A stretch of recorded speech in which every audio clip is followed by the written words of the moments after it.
Hello everyone, कैसे हैं आप लोग। आज की इस वीडियो में मैं डिस्कस करने जा रहा हूँ एचसीएल टेक्नोलॉजी लिमिटेड कंपनी के चार्ट के बारे में। यहाँ पर मैंने जो चार्ट ओपन किया हुआ है ये डे का चार्ट है और ये आपको जो ग्रीन कलर की ये कैंडल नजर आ रही है ये आज की कैंडल यानी कि ये 22 नवंबर की कैंडल है। और आज के दिन में इस स्टॉक के अंदर अराउंड जो है 4% की जो है तेजी देखने को मिली हुई है। अब हम जानते हैं कि इस कैंडल का जो ओपनिंग प्राइस है क्या है। इस कैंडल के ओपनिंग प्राइस की बात करें तो 1846 रुपये में ये स्टॉक का प्राइस आज के दिन में ओपन हुआ था।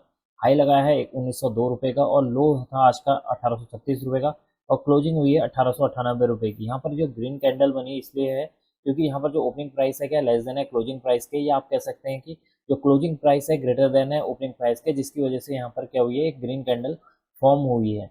अब हम बात कर लेते हैं इस आज के दिन में इस स्टॉक के अंदर कितना वॉल्यूम देखने को मिला हुआ है। देखिए आज के दिन में इस स्टॉक के अंदर 2.77 मिलियन वॉल्यूम देखने को मिला हुआ है, जो कि प्रीवियस डे के वॉल्यूम के मुकाबले क्या है काफ़ी ज़्यादा यहाँ पर वॉल्यूम देखने को मिला हुआ है। अब हम बात कर लेते हैं यहाँ पर सिंपल मूविंग एवरेज के बारे में। देखिए 50 डेज का जो सिंपल मूविंग एवरेज निकल कर आ रहा है 1818 रुपये निकल कर आ रहा है। अगर हम जो है 200 डेज सिंपल मूविंग एवरेज की बात करेंगे तो 1611 रुपये निकल कर आ रहा है।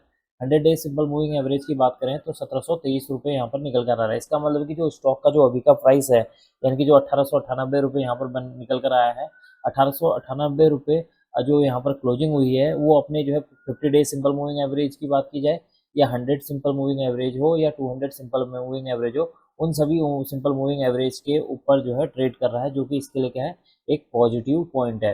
अब हम बात कर लेते हैं कि आने वाले दिनों के लिए क्या इसके सपोर्ट एंड रेजिस्टेंस से रह सकते हैं। देखिए सपोर्ट एंड रेजिस्टेंस के बारे में डिस्कस करने से पहले मैं आपको बता देता हूँ कि जो स्टॉक है काफ़ी दिनों से एक अप ट्रेंड में बना हुआ है और इस स्टॉक के ऊपर मैं काफ़ी ज़्यादा बुलिश हूँ। यहाँ पर अगर हम सपोर्ट के बारे में बात करें तो यहाँ पर जो इमीडिएट जो है सपोर्ट निकल कर आ रहा है वो है 1747 रुपये और 1728 रुपये। 1747 रुपये से लेकर 1728 रुपये का जो जोन है ये इसके लिए एक मेजर सपोर्ट के तौर पर काम करेगा। अगर यहाँ पर हम हल्के फुल्के सपोर्ट के बारे में बात करें या आप करें एक नॉर्मल सपोर्ट की बात की जाए तो 1818 रुपये भी यहाँ पर एक नॉर्मल जो है सपोर्ट के तौर पर काम करेगा, लेकिन जो मेजर सपोर्ट है वो है 1747 रुपये से 1728 रुपये का जो जोन है ये इसके लिए क्या है एक मेजर सपोर्ट के तौर पर काम करेगा। अगर किसी भी वजह से स्टॉक का प्राइस यहाँ कहीं आसपास आता है तो यहाँ से जो है स्टॉक का जो प्राइस है एक रिवर्स बैक करने की या बाउंस बैक करने की कोशिश कर सकता है। ऊपर की ओर के बात करें कि स्टॉक का प्राइस कहाँ तक जो है जा सकता है, देखिए पहला जो यहाँ पर टारगेट निकल कर आ रहा है वो है 2000 रुपये। अभी के हिसाब से जो स्टॉक का जो प्राइस है अराउंड जो है 2001 रुपये या 2000 तक स्टॉक का प्राइस जा सकता है। ये मेरी तरफ से यहाँ पर जो फर्स्ट टारगेट मुझे नज़र आ रहा है। और सेकंड टारगेट की बात करें जैसे स्टॉक का प्राइस 2000 के ऊपर टिक जाता है और 1 से 2 दिन इसके ऊपर ट्रेड करने की कोशिश करता है तो यहाँ पर 2070 से जो है 2080 तक के मुझे टारगेट नज़र आ रहे हैं आने वाले दिनों में।